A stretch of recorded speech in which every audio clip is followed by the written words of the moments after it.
Mummy जी चाय ले लीजिए। अरे कलमुही, तेरे हाथों से तो चाय पीते हुए भी डर लगता है, कहीं इससे तेरा रंग मुझ पर ना चढ़ जाए।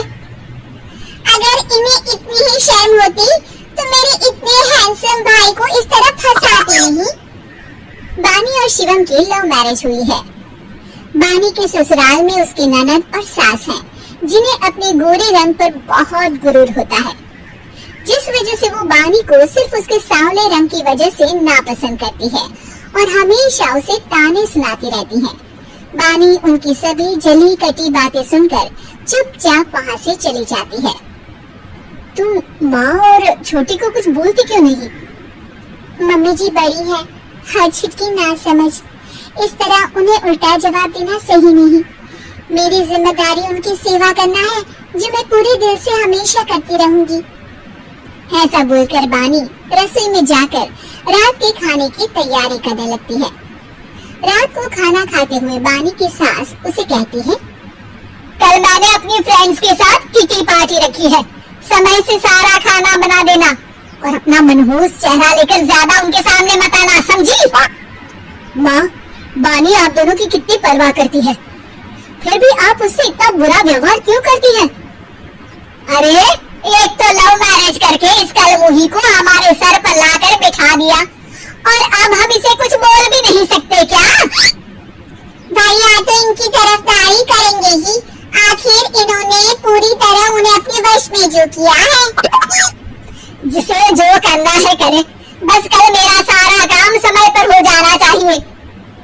इस पर सब खाना खाकर सोने चले जाते हैं और अगले दिन बानी जल्दी उठकर सास की किटी पार्टी के लिए तैयारियां शुरू कर देती है। जिस पर पार्टी शुरू होने के बाद सास की सहेलियां कहती हैं, अरे वाहरी, तेरी बहू ने तो बड़े स्वादिष्ट समोसे बनाए हैं।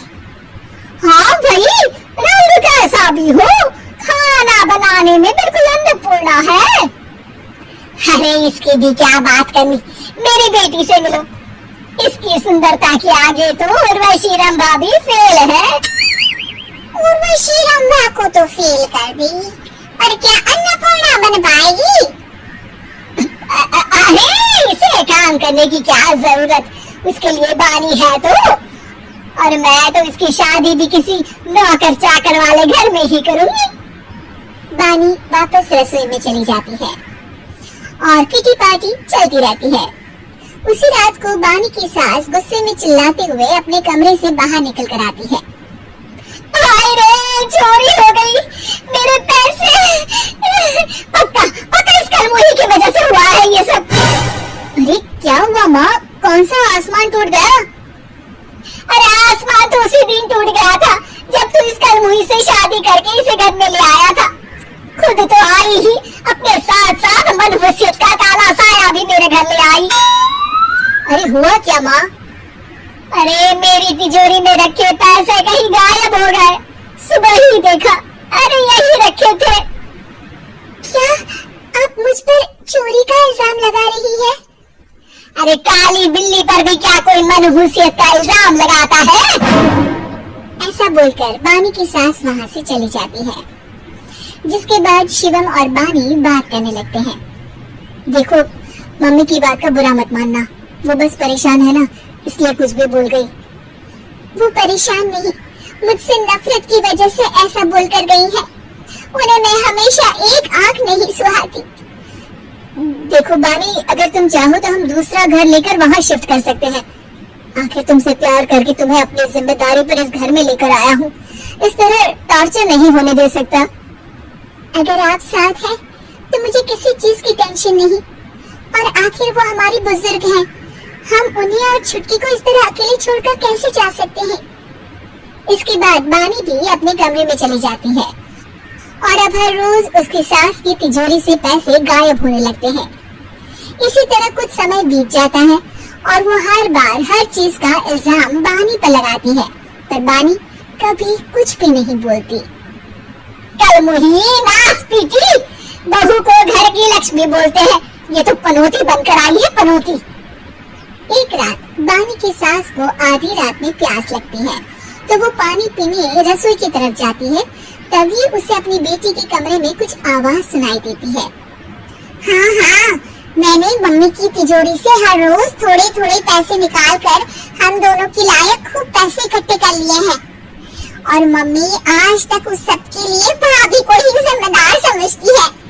तुम बस जल्दी से आकर मुझे यहाँ से ले जाओ और हम कहीं दूर जाकर शादी कर लेंगे। मम्मी को कुछ पता नहीं चलेगा। सब मुसीबत खत्म। अपनी बेटी की ये सारी बातें सुनकर बानी की सास भौंचक के रह जाती है और अपने कमरे में वापस चली जाती है। जब अगली सुबह बानी सास के कमरे में आती है, मम्मी जी क्या बात है, आज आप कमरे से बाहर ही नहीं आई? आपकी तबीयत तो ठीक है ना? क्या छुटकी कमरे से बाहर आई या तुम उसके कमरे में गई? नहीं नहीं, क्यों जाना है क्या? मैं अभी चली जाती हूँ। नहीं, कोई कहीं नहीं जाएगा। इस पर वो बानी को साथ लेकर कमरे से बाहर आती है जहाँ शिवम भी होता है। वहाँ उसकी सास बोलती है, छुटकी मेरी तिजोरी के सारे पैसे लेकर अपनी माँ के बारे में कोई ख्याल करे बिना किसी लड़के के साथ घर छोड़कर चली गई। और बहू, तुमने मुझ जैसी सास की सेवा करने के लिए अपने ही पति के साथ दूसरे घर जाने से मना कर दिया। मैंने हमेशा तुम्हारा रंग देखा अच्छा ही नहीं, जो मेरी सबसे बड़ी गलती है। मुझे माफ कर दे बेटा। और इसके बाद बानी की सास कभी अपनी बहू की तारीफ करते थकी नहीं।